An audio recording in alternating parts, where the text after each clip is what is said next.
Alors mes petites chéries, ça va bien? Pas trop chaud, un petit peu quand même, hein? Oh là, il va falloir que je ventile un peu. Là, je vais te poser là, toi. Un petit biquet, hop là. Ah, petite chérie. Yves Barthélémy est horticulteur depuis 15 ans. Il est passionné par ses piments et leur parle à sa façon tous les jours. Celui-ci, c'est un piment de Hongrie. Un Marble, États-Unis, commence blanc. Celui-ci commence vert, il passe au rouge. Un Tini Samoa, très bonne variété. Celui-ci est érigé, très érigé en grappe. Dans ces serres, 200 variétés, différentes tailles et couleurs, des formes inattendues en provenance du monde entier, même des espèces que l'on ne s'attendait pas à voir dans la catégorie piment. Un poivron est un piment, mais un piment à chair épaisse, tout simplement. En Hongrie, ils ne font pas l'appellation poivron, piment différent. En Hongrie, c'est paprika, tout paprika. Voilà, c'est les piments en hongrois.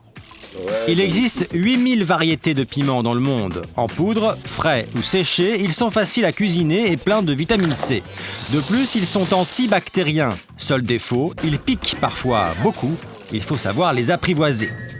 Du plus doux au plus fort, Yves les aime tous. Pour mesurer leur puissance, il utilise l'échelle dite de Scoville. La force du piment, ça va de 0 à 10. Celui-ci, il fait 3. Celui-ci, il fait 4. Les poivrons, ils font 0. 4, ça fait comme du poivre, en fait. Celui-ci, il fait 8. Ah, là, ça commence à faire un peu plus sérieux, déjà.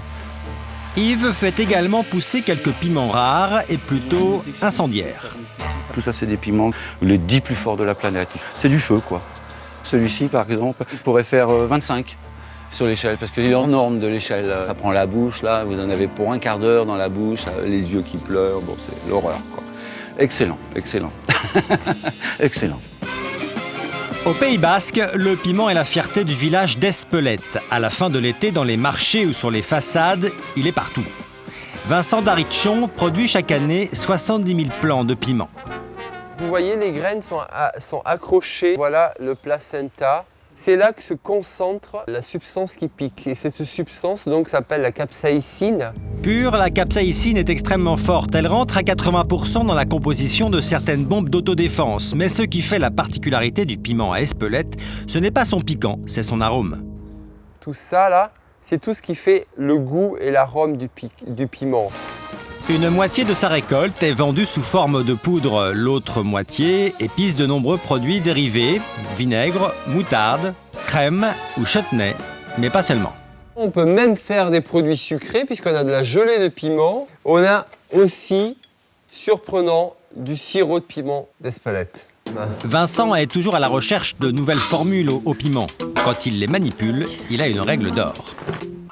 Je préfère me protéger les doigts parce que si je touche le piment avec mes doigts et que j'ai le malheur de porter mes doigts autour des yeux, je vous garantis que je ne vois plus rien pendant un quart d'heure, je ne vois plus rien. Aujourd'hui, il cherche à mettre au point un condiment spécial pour accompagner le poisson. Là, on va rajouter des algues.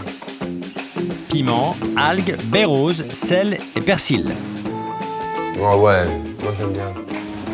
Vous verrez peut-être un jour ce produit dans les rayons de votre supermarché. Cuisiner les piments à la maison, ça peut être très simple. Nous sommes chez Maïté. Ce midi, elle prépare un plat traditionnel du Pays Basque, la piperade, une recette tout piment. Pour faire la piperade, il vous faut des piments doux. Vous pouvez mélanger des cornes de bœuf avec des piments doux des Landes. Pour 4 personnes, il faut aussi 2 oignons, 4 tomates, 2 gousses d'ail et de la poudre de piment d'Espelette. On coupe le piment, on les pépine. On les coupe en petits dés, l'ail et les oignons également. Puis on fait revenir le tout dans l'huile d'olive. Et quand elle ne trouve pas de piment doux, Maïté a une option.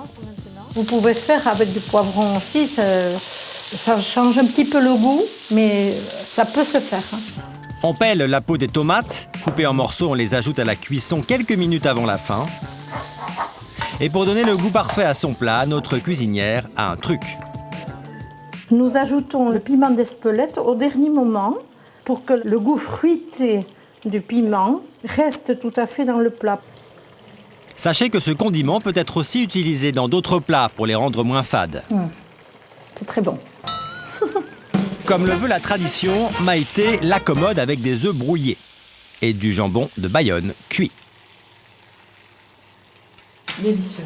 C'est bon. C'est très bon. Ça fait 42 ans qu'on est mariés et Ça fait 42 ans Que moi j'ai la pipérade. Et visiblement, cela pimente bien la vie de couple.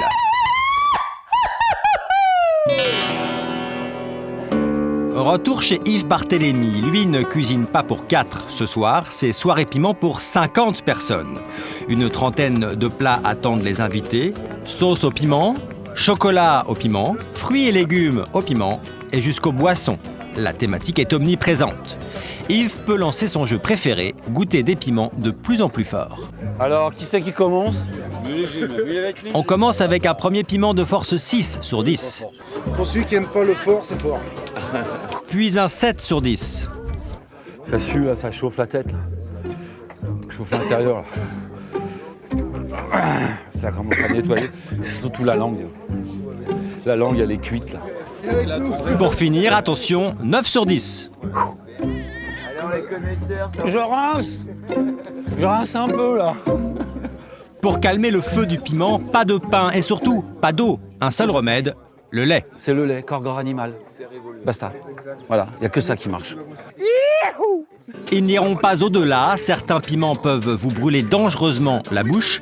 Nos fondus de piment, eux, sont des habitués. Cela ne les empêchera pas de fêter le piment jusqu'au bout de la nuit.